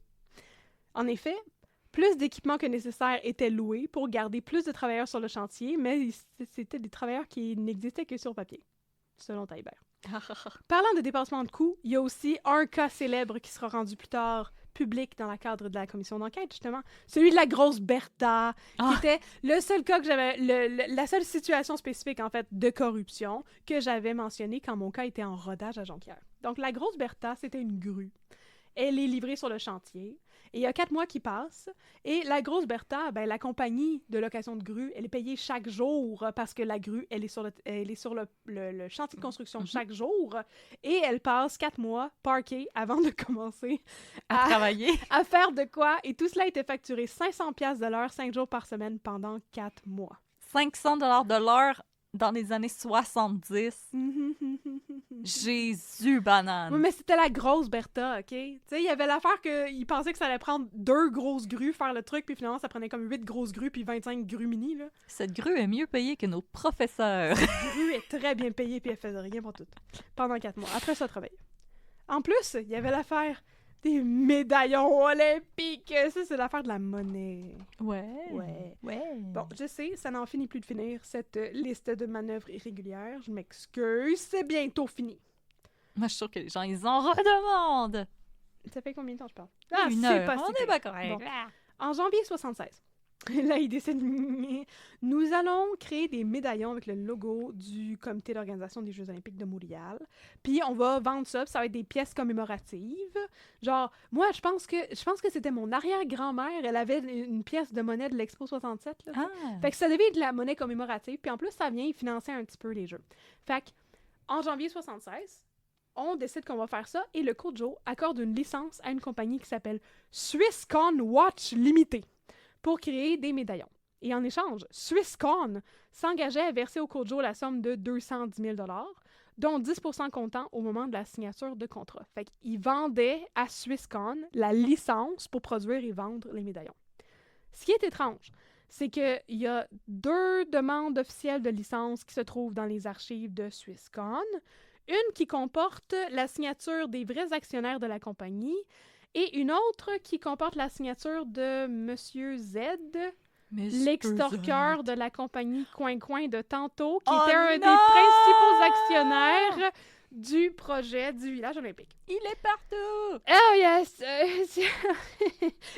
Alors, son nom apparaît sur un des contrats où est-ce qu'il cède les droits à Swisscon Watch Limited Patentagos, aux côtés de celui d'un autre vrai actionnaire, qui était Monsieur F. Et celui-ci, Monsieur F, justement, quand il a été questionné par rapport à ça, il était comme « Mais c'est pas ma faute.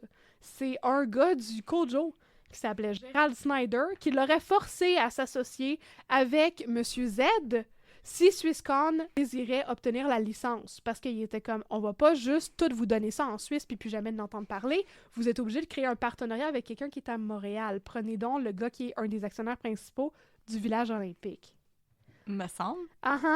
Donc, si la licence a été accordée à Swisscon, la compagnie n'a jamais pu en profiter parce que quelques jours avant que le contrat soit signé, les droits de la licence ont été cédés à une autre compagnie immatriculés aux Bahamas, dont Ah. un des principaux actionnaires était le même Monsieur Z. Non! Un autre était le Monsieur Il F. était partout! Il était partout! Et un autre des actionnaires de cette compagnie aux Bahamas, c'était le Monsieur F de la compagnie Swisscom, qui avait dit « C'est pas ma faute, c'est le gars du Kojo qui m'a dit de m'associer avec lui. » Fait qu'apparemment, ils se sont pas juste associés sur un contrat. C'est le meme de Spider-Man! Oui! Puis là, les deux, ils s'étaient associés pour fonder une nouvelle compagnie qui allait être immatriculée aux Bahamas. Je suis fatiguée. Et là, un mois plus tard, Monsieur F, le monsieur suisse, il a cédé 50% de la commission qu'elle allait recevoir de la part d'une compagnie de fabrication de médaillons à Monsieur Z. Fait que là, il était rendu à genre 25% de part, 75% de part pour le Monsieur Z du village olympique.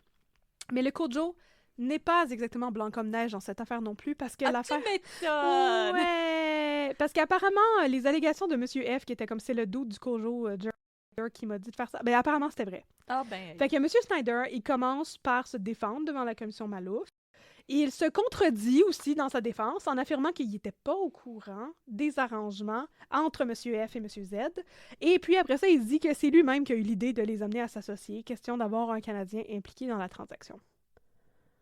Fait que, t'étais au courant ou t'étais pas au courant? Qu'est-ce qui se passe?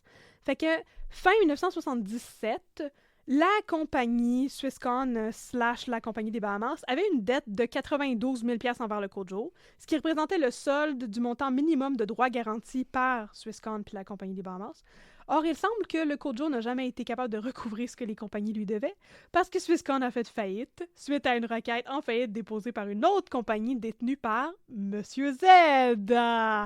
Et suite à la faillite, le Kojo, ils ont juste barré la dette sur leur liste de créances et n'ont apparemment jamais intenté d'action pour recouvrer le montant du côté de la compagnie immatriculée aux Bahamas. 92 000 $! C'est Monsieur Z, il doit vivre une estime de lui. Hein? Je ne veux pas le mentionner, il me fait peur cet homme. Je sais pas s'il est encore vivant. Donc, Donc, c'est Monsieur Z. Ben, c'est Monsieur Z. Alors, tout ceci, en plus d'être ben louche, a occasionné un déficit important dans le budget du Kojo. Ah! Bon, maintenant que je vous ai donné super mal à la tête avec toutes mes histoires de collusion, de construction et de corruption, nous sommes arrivés à la mini-conclusion. Que peut-on en retenir? Eh bien, on peut en retenir que si on trouvait que les Jeux olympiques de Sochi ont été gérés tout croche, c'est parce qu'on a la mémoire bien courte pour un peuple qui est censé se souvenir. Ah! Puis que la construction du parc olympique de Montréal a été un véritable cauchemar du début à la fin. Comme quoi, avoir des idées de grandeur n'en vaut pas toujours la peine, en fin de compte. Et c'est ainsi que se conclut l'histoire très longue et compliquée de la construction du maudit stade olympique avec son toit qui est tout percé, puis tout... On sait toujours pas ce qu'on va faire avec. Qu'on sait toujours pas ce qu'on va faire avec. Fin! Oh my God! Voilà. T'es bonne de t'être tapé tout ça. Merci bien. Puis finalement, à travers tout ça, je réalise que j'ai juste coupé le bout sur le vélodrome. Ah. Mais en gros, le vélodrome a coûté vraiment trop cher pour rien. Puis il servait pas à grand-chose parce que par la suite, ils l'ont reconverti en la biosphère. Oui. Fait que c'était comme ça, valait-tu la peine de construire ça? Absolument! C'était incroyable! On peut pas vivre sans! On peut pas vivre sans ça! Puis on a comme... Je pense qu'on n'a jamais eu les championnats du cyclisme anyway. Fait que c'était juste comme... En tout cas. Fait qu'au bout d'une couple d'années, il était comme... Mais biosphère. Biosphère ou planétarium? Parce qu'aujourd'hui, une grosse partie du parc Bonne question. qui s'est occupée par la biosphère et par le planétarium, qui sont un à côté de l'autre, à côté du stade lui-même, de Stade Ma Piscine, qui existe encore. Ouais. Stade Ma Piscine! Ben c'est ça, c'est parce que j'allais dire, anyway, les équipes du Tour de France, quand ils viennent à Montréal, c'est Camille Yehoud qui montent, Ouais, c'est vrai. qui font en rond. autour Parce de que c'est McGill. pas le même genre de compétition, anyway. Non, effectivement. C'est ça. Fait que... Fait que, ça servait-tu à quelque chose? non, Non. pas en tout. Mais voilà, c'est la... Calisse. C'est la fin. On s'en calisse beaucoup. Et tout ça aura coûté à la ville 1,33 milliard. Ben, à la ville puis au Kojo. Bon ben, un gros merci au maire Jean Drapeau. Ah! Et à Roger Taillibert. Oh, surtout à Roger Taillibert. Merci. Allez, salut, salaud. Et on salue Salo en passant à Monsieur Z. On espère qu'il a une belle vie, probablement sur son yacht dans les Bahamas. Oui, avec Claude Faneuf. Tabarnouche! Écoute, c'était... Wow. Oui, c'est quand son nom a commencé à repopper dans mon truc que j'étais Partout, comme, t'étais ouais, comme- je vais repasser à travers mon script et caviarde et tout. Oui, et genre, non, on va pas parler de ce Oh, monsieur-là. cet homme a trop de ramifications dans toutes les petites compagnies du Canada, des Bahamas, de la Suisse. J'étais comme, non, je touche pas à ça. Merci. Oui, merci, Ouais. on te voit, monsieur. Mhm, on te salue, on dit plus rien. Mais on m'a déjà écrit pour me dire que, anyway, j'avais fait un cas où j'avais caviardé les noms des tueurs. C'était les 4 truands. Oui. On m'avait écrit pour me dire de pas m'inquiéter pour ça. Puis que, tu sais, ça faisait trop longtemps, puis tout. Puis là, je comprends. Effectivement, le village olympique, cela fait 50 ans. 50 ans dans 2 ans, les Jeux olympiques de Montréal. Oui, Fait là, que, là. Bonne fête. effectivement, j'ai probablement pas tant à m'inquiéter, puis probablement que la compagnie de terrassement Coin-Coin, elle n'existe plus. Mais, on the off chance, on va appeler ça la compagnie de terrassement Coin-Coin. Mais, je veux dire, c'est pour notre sécurité à nous. Donc, Oui. Les choix qu'on fait, Puis c'est encore plus drôle. Puis si ça vous tente de C'est savoir c'est quoi, allez lire si Vous le allez rapport de les la commission trouver. Malouf, vous allez les trouver rapidement. Mais c'est ça, puis c'est comme, c'est les choix qu'on fait, puis c'est correct que vous nous rassuriez, c'est gentil, mais comme, Oui. quand on n'est pas à l'aise, on n'est pas à l'aise. Fait Et que voilà.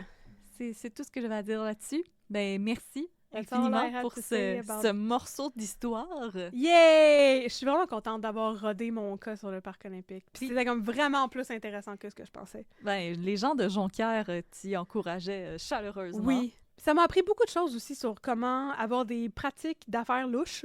Ouais. C'est le fun. Je savais pas que tu pouvais juste, tu sais, comme faire signer des contrats 3-4 fois, puis recevoir le montant qui va avec. C'est le fun, hein? Ah, ça, c'est super trippant. Ben, anyway, Ou comme faire passer les camions de chargement plusieurs fois, puis ils sont comme « Allô? » Ben, selon Roger Taillibert, allegedly. Allegedly. Oui. Mais, tu sais, on va s'entendre que la corruption sur les chantiers de construction, on n'est pas sorti du bois. On n'est pas sorti de la rizière, comme il disait dans Moulin. On est... c'est encore très présent et je vais pas en dire plus parce que moi non plus, je veux pas des petites Ben battes de non! ciment. C'est pour ça que la commission Charbonneau, on n'en parlera pas tout de suite. Non, vraiment pas.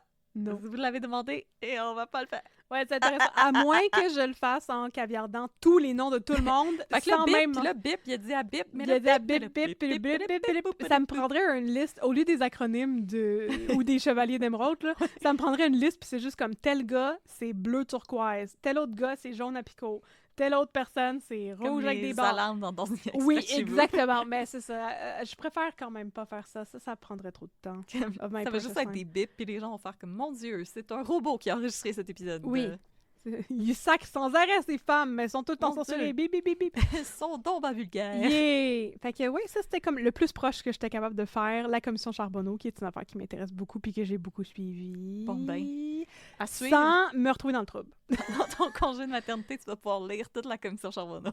Oh my god. Mais je pense que je pourrais peut-être l'écouter. À mon avis, les enregistrements sont encore disponibles. Sûrement. Parce que je me rappelle que je l'écoutais. Puis j'écoutais les recaps à Radio-Can à toutes les après-midi. Ton bébé, il va Michel être comme, Cogg, il en c'est parlait. Oui, oui, effectivement. Mais il va devenir très érudit en même temps. plate. Ouais. Plus tard, il va devenir juge.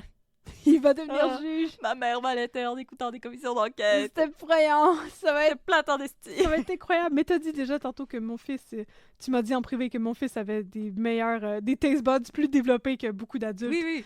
Oui, parce que là, apparemment, mon chum, il a fait manger une affaire de riz collant avec de la saucisse chinoise dedans et des fèves fermentées, puis il a trouvé ça écœurant. Il était tellement bon, il voulait plus arrêter d'en manger. Il est encore en train de manger, ça fait 1 heure, non.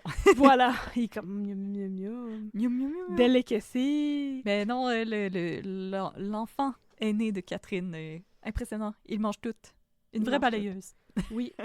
Et il connaît les Aristochats. Oh. Mhm. Alors, merci tout le monde d'avoir assisté à ce nouveau moment d'histoire un petit peu croche de Montréal. On espère que vous avez aimé l'avant-dernier cas de Catherine avant ses vacances. Mes vacances ponctuées de sleep deprivation. Ouais. Yay! Et de- Et de baby blues. Et de bébé. Et de bébé. Ben non, on va te souhaiter que tout va bien aller. Oui. Alors, si vous avez aimé ce qu'on fait, on vous invite à venir à vous abonner à nos réseaux sociaux. Nous sommes sur Facebook, @unpeudcrime. Nous sommes sur Instagram, @unpeudcrime dans ton café. Et bientôt, sur les réseaux sociaux, nous allons annoncer l'identité de la personne qui va nous accompagner pour le 100e épisode.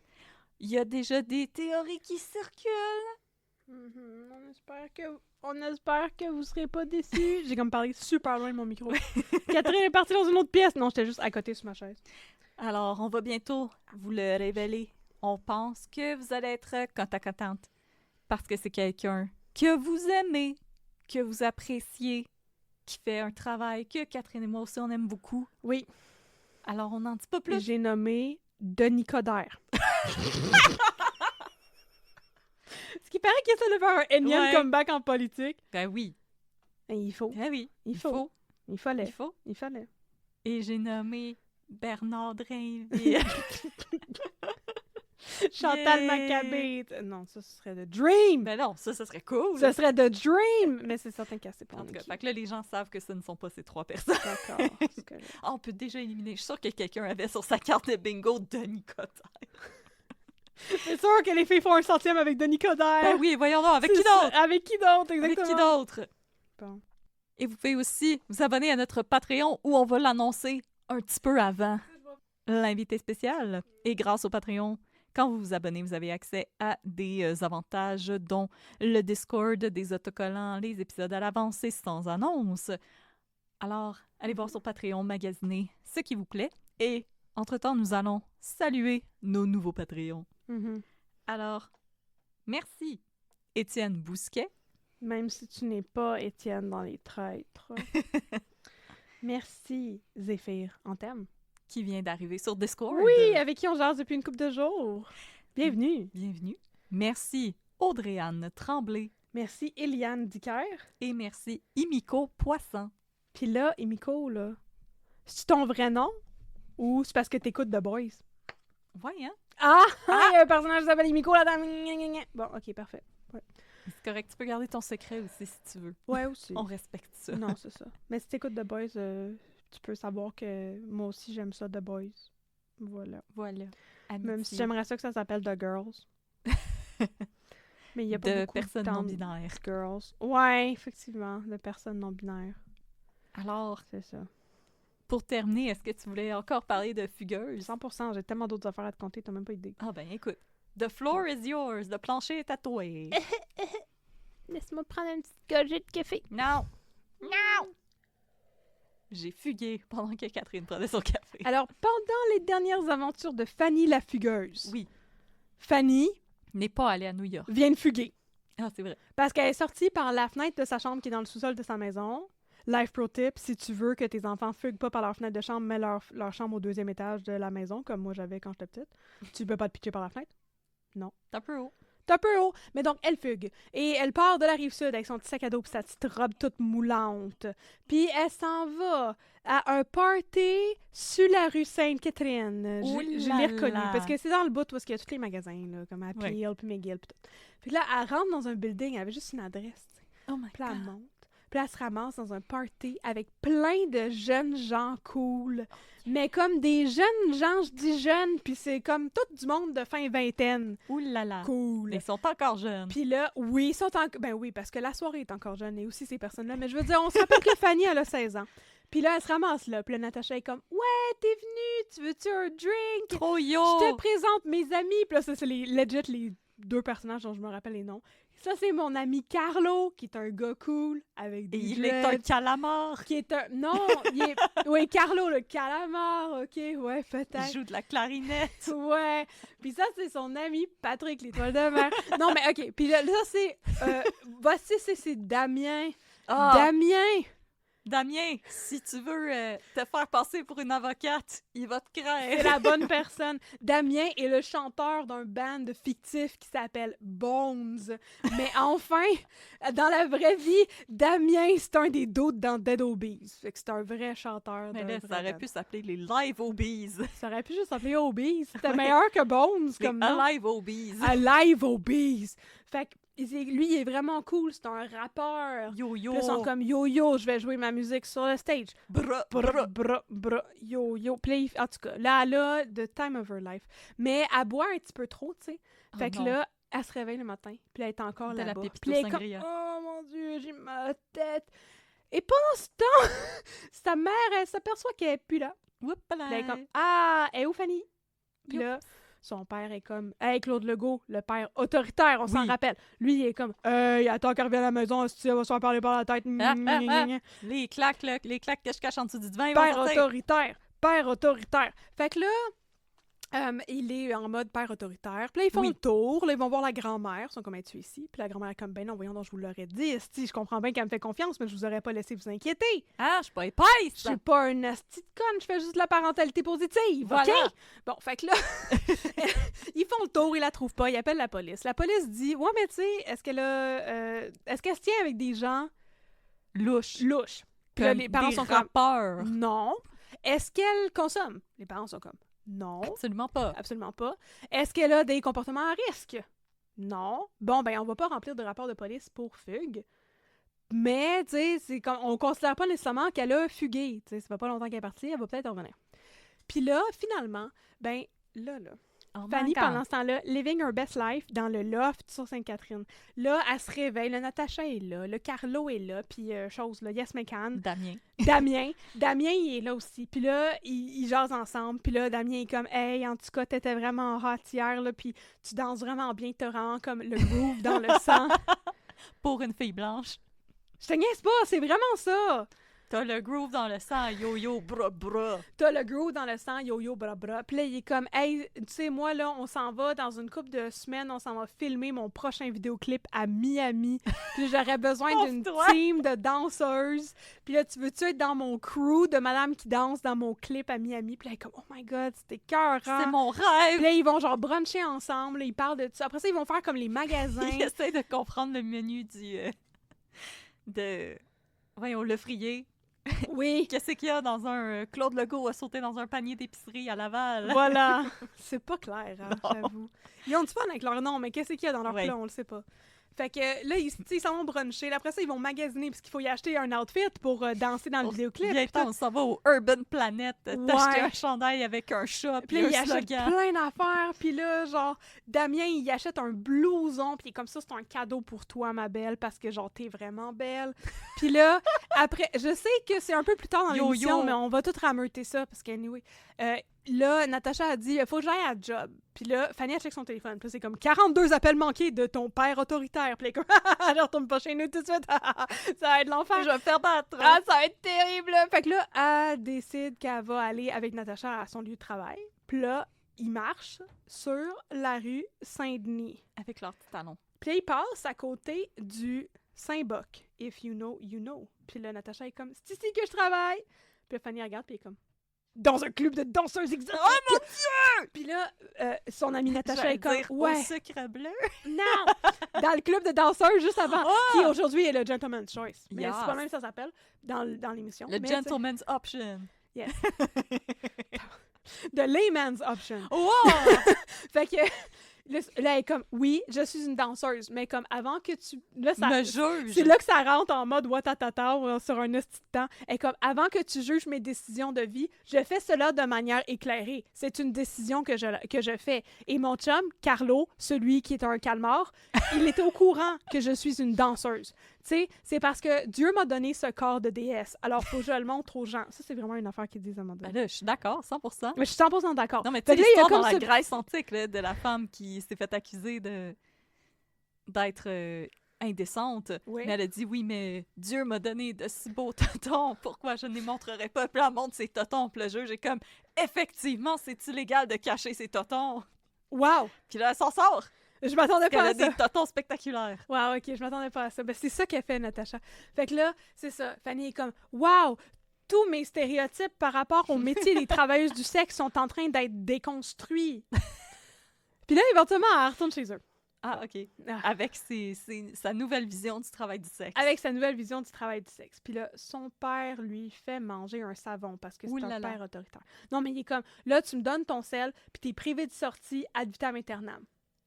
Puis là, la raison pour laquelle Fanny était restée overnight puis qu'elle avait un petit peu trop bu au party, c'est parce que pendant la soirée, son amie Karine, qui est à New York, là, on s'en rappelle, là, elle y a envoyé un vidéo de son chum qui frenchait son autre amie Melissa.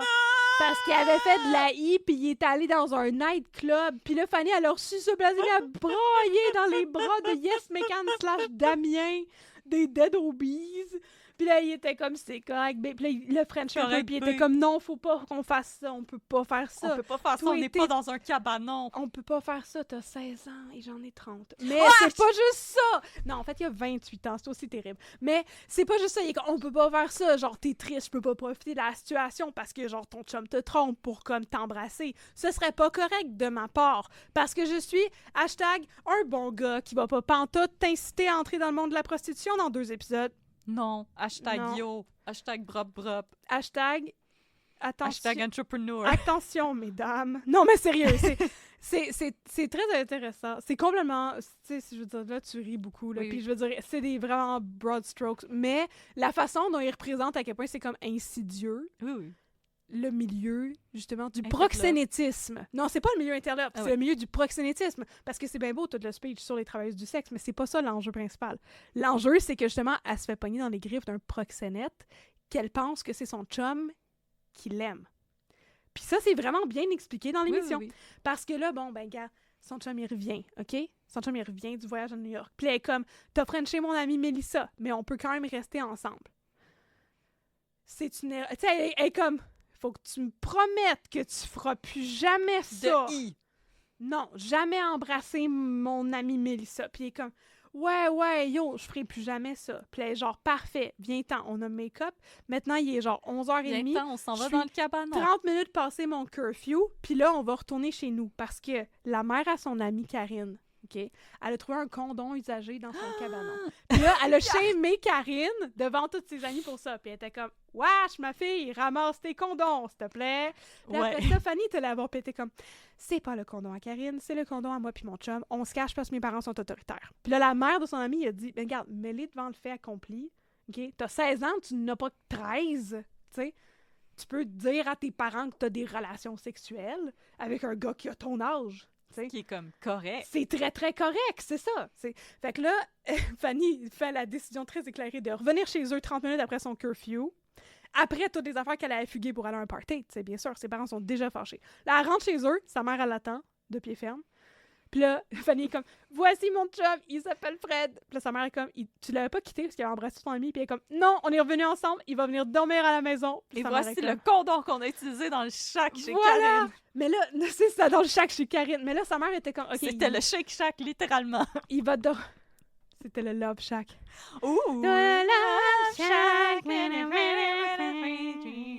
we can get together. C'est bon, hein? Love Shack, Baby, baby, love shack. please. OK. Fait que, il était revenu du Love Shack. Puis là, elle est comme, il va dormir avec moi dans le sous-sol. Puis sa mère est comme, no Non. way, José. Il va dormir sur le divan-lit juste à côté de la porte Il de va ta chambre. dormir entre moi et Claude Legault. Mais ça aurait été une meilleure solution. Tu sais, en tout cas, j'ai pas compris ce bout-là. Fait que là, il était comme, non, il va dormir sur le divan-lit qui est littéralement genre à 2 mètres de la porte de ta chambre. Fait que là, Voilà. bien sûr, elle va dormir avec lui sur le divan-lit. Oh my God. Oh my God, là, au Elle matin, l'a fugué de sa chambre. son frère, il la voit, puis là, il s'empresse de la stouler à ses parents. Puis là, ses parents sont fâchés. Puis là, ils sont comme, là, on t'avait déjà pris, tu sais, ton téléphone, là, pour plus que tu fugues, là. Puis là, on va te priver de sortie ad vitam aeternam. T'as plus le droit d'aller nulle part, sauf d'aller à l'école. C'est épouvantable. Mais là, Fanny, elle se trouve de plus en plus d'excuses pour continuer à côtoyer Natacha. Parce que, tu sais, elle est en rehearsal pour être une danseuse dans le clip du gars des Dead Obies. Tu sais, Fait que... faut que ils je font me de la belle dandine danse. le troufion. Lady style. C'est pas tant que ça de la danse, c'est plus comme shaker tes fesses d'une manière lascive. Je sais pas, moi je considère que c'est moyennement de la danse. T'sais, tu regardes ça, puis à côté, il y a comme du ballet, puis t'es genre, ouais, tabernacle, là, t'as juste besoin de shaker un peu. Ben, en même temps, les danseuses en talons ils ont énormément d'équilibre, là. Oui, les danseuses en talons sont vraiment bonnes. Les danses que tu vois dans, OK. dans Figures, c'est pas particulièrement impressionnant. Genre, je sais c'est quoi du Lady Style. Oui. C'est ça. C'est pas particulièrement impressionnant. C'est plus comme, elle a 1, 2, 3, tu mets ta jambe sur la chaise. Shake les fesses un peu. On squatte, on soulève. Tu sais, je suis comme... Magnifique. 10 sur 10. Ben, ça va dans un clip de hip-hop de Dead Obies. Ben oui. Bon, c'est ça. Fait que, tu sais, elle sneak out de chez eux de plus en plus souvent Oh my God. pour aller Pratiquer sa chorégraphie. pratiquer sa chorégraphie pour le clip avec Natacha, puis une autre fille qui est une travailleuse du sexe, qui est en fait une prostituée qui travaille pour Damien. Damien, Oh. oui. Et nous, on l'apprend, mais Fanny, elle le sait pas. Oh Puis là, non. Damien, il est comme, va falloir que t'arranges ton problème de consommation, ma fille, parce que t'arrêtes pas de consommer comme une consommatrice. En Puis- plus, c'est du mauvais crack. Non, mais il Acheté dans le stationnement de la place Laval. il pogne la fille à faire une clé de poudre le matin. Puis Oh il est my comme, tu God. devrais pas faire ça avant d'aller voir des clients. Puis c'est comme, ben, si t'es obligé, s'il y a un dos de louche des dead obese qui te force à aller te prostituer, moi aussi, j'en ferais une clé de poudre le matin. Ouais. Tu sais, Avant même d'avoir mangé mes d'empathie pour céréales. cette pauvre fille-là. Fait que finalement, il la crée sa porte, puis il décide que c'est maintenant Fanny qui est la Queen Bee. Puis là, Oh my God. elle est en train de changer, tu sais, OK? Là, elle a fini par laisser Fred. Elle est comme... Parce qu'elle y raconte, je vais aller danser dans le clip du gars des Dead Obese. Puis Je elle est vais comme... devenir une star. Puis là, son chum a la réaction super cool de « Non, tu feras pas ça, parce que je veux pas que ma blonde fasse ça. » Ce qui était pas la bonne réaction à avoir pantoute. non. Alors, elle le laisse et elle commence à sortir avec Damien. Puis là, sa grand-mère est comme « Fanny, qu'est-ce qui se passe dans ta vie? Je ne te reconnais plus. » Puis là, Fanny est comme « Mamie, je te fais confiance. Laisse-moi te raconter tout ce qui s'est passé dans les 3 derniers épisodes. » Puis là, la grand-mère est vraiment texte sa vie. Elle essaye beaucoup. Puis là, elle commence par aller sur Facebook puis checker ses publications Facebook. Puis là, elle réalise, mon Dieu, ça fait 2 mois qu'elle n'a pas posté sur Facebook. Ça veut dire qu'elle a un autre compte Facebook. Elle était quand même smart. Oui. Il se passait ça à l'écran, puis j'étais comme, qu'est-ce que ça veut dire? Je ne comprends pas. Ah, OK, oui, elle a un autre compte Facebook. T'sais. Fait que là, elle finit par trouver son compte secret. Elle trouve le compte de son chum. Fait qu'elle trouve le vrai nom de son chum. Elle Google. Puis il avait dit, Damien, qu'il avait 23 ans, mais en fait, il en a 28. Puis, fait que là, la grand-mère, elle va voir les parents à Fanny. Puis elle leur dit, regarde, je pense que peut-être que Elle est là, dans les là... griffes d'un proxénète. Oui, là, c'est le temps de D'être des parents mettre un autoritaires. frein à ça. C'est ça. Avant, c'était un peu trop intense, mais ce gars-là pourrait possiblement être dangereux. Parce qu'il est vraiment vieux. Puis c'est comme... C'est très louche. T'sais. Ben, tu sais, à mon âge, mes collègues qui ont comme 21 ans, j'ai juste envie de leur tapoter la tête puis de leur donner du jus de pomme, là, tu sais. Oui. En tout cas, je trouve ça vraiment dégueu. Fait que, finalement, il se passe quelque chose de vraiment pas cool à Fanny. Parce que c'est quand même fugueuse, puis c'est quand même vraiment choquant. Mais il se passe quelque chose de vraiment pas cool à Fanny dans un party, où justement quelqu'un lui donne du GHB, sans lui dire que c'est du GHB. Et je vais pas vous expliquer ce qui se passe par la suite. Mais ce que je vais vous dire, c'est qu'il se passe des affaires qu'elle ne comprend pas vraiment, et des affaires qui sont filmées à son insu, et qui ensuite sont utilisées pour la shamer de la part de son proxénète, qui lui dit « J'ai vu que tu m'avais trompé », et de la part de son amie Natacha, qui dit « J'ai vu que tu avais couché avec mon chum Carlo le calmar. Oh non! » Oui, alors, au lieu de framer ça, dans le sens de « Tu t'es fait agresser », Oui. elle pense que c'est de sa faute, parce que c'est une toute Non, jeune non, non, fille, non, et non, elle non, avait non. confiance en ces gens. Et son sympathique pimp, Damien, finit par lui dire, OK, qu'il y avait des grosses dettes.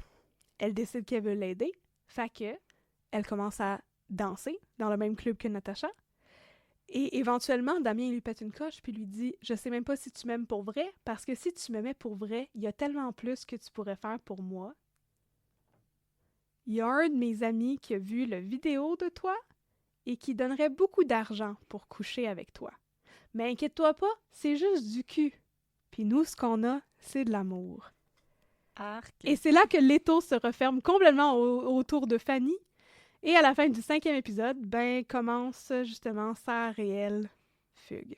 Ouh là là. Où elle est entrée, malgré elle, dans le monde de la prostitution parce qu'elle s'est faite manipuler par des master manipulators qui l'ont agressée puis qui ont fait subir plein d'affaires vraiment pas correctes pour la forcer à se prostituer en faisant semblant qu'elle fait ça par amour pour son chum. Il là là. C'est triste, pareil! Ben oui.